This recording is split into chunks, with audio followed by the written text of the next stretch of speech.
Hi hello കൂട്ടുകാരെ, എല്ലാ കൂട്ടുകാർക്കും ചെമ്പനീർ പൂവിൻ്റെ നാളത്തെ പ്രൊമോ റിവ്യൂയിലോട്ട് സ്വാഗതം. ചെമ്പനീർ പൂവ് സീരിയലിനെ സ്നേഹിക്കുന്ന കൂട്ടുകാർ പ്രൊമോ റിവ്യൂ ഒന്ന് ലൈക്ക് അടിച്ചും സബ്സ്ക്രൈബും ചെയ്ത് സപ്പോർട്ട് ചെയ്തിട്ട് കാണണേ.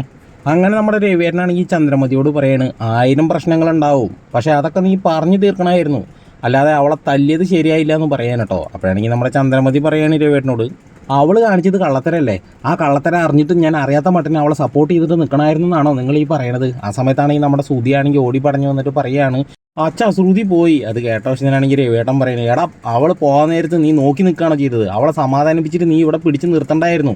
എടാ അവൾ അത്രയും മാത്രം മനസ്സ് വിഷമിച്ചിട്ടാവും പോയിണ്ടാവുക, നീ അവളെ പോയിട്ടൊന്ന് അന്വേഷിക്കാൻ നോക്കുമെന്ന് പറയാണ്. അത് കേട്ട വശത്തിനാണെങ്കിൽ ചന്ദ്രമതി പറയുന്നത് രവിയേട്ടനോട്, വീട് വിട്ട് പോയതാണെങ്കിൽ അവൾ പെട്ടിയും ബാഗൊക്കെ തൂക്കി പോയായിരുന്നു, അവൾ കുറച്ച് കഴിഞ്ഞാൽ അതേപോലെ തന്നെ തിരിച്ചിങ്ങോട്ട് വന്നോളും. എടാ സുധി, നീ ഇനി അവളെ തെരഞ്ഞ് അന്വേഷിച്ച് കണ്ടുപിടിക്കാനായിട്ടൊന്നും പോകും വേണ്ട, അവളെ ഇങ്ങോട്ട് തിരിച്ച് കൂട്ടി കൊണ്ടുവരും വേണ്ട, എവിടെയെങ്കിലും പോയി കിടക്കട്ടെ എന്ന് പറയുകയാണ്. അത് കേൾക്കുമ്പോഴാണെങ്കിൽ നമ്മുടെ രവിയേട്ടൻ പറയുകയാണ് ചന്ദ്രമതിയോട്, ചന്ദ്രേ നീ കാട്ടി കൂട്ടുന്നത് അത്ര നല്ലതിനല്ലേട്ടാ ചന്ദ്രൻ എന്ന് പറഞ്ഞിട്ട് രവിയേട്ടനാണെങ്കിൽ അങ്ങോട്ട് പോകാൻ കേട്ടോ. ഈ സമയം നമ്മുടെ ശ്രുതിയാണെങ്കിൽ വീട്ടിൽ പോയിട്ട് അമ്മയുടെ മടിയിൽ കിടന്ന് പൊട്ടിക്കരഞ്ഞുകൊണ്ട് പറയുകയാണ്, അമ്മേ ആൻറ്റി എന്നെ തല്ലി തമ്പൂറാക്കണ സമയത്ത് ശ്രുതിയൊക്കെ നോക്കി നിൽക്കുകയായിരുന്നു. അമ്മ പറയാറുണ്ടല്ലോ സച്ചി പാവാണ്, സച്ചി നല്ലവനാണെന്നൊക്കെ.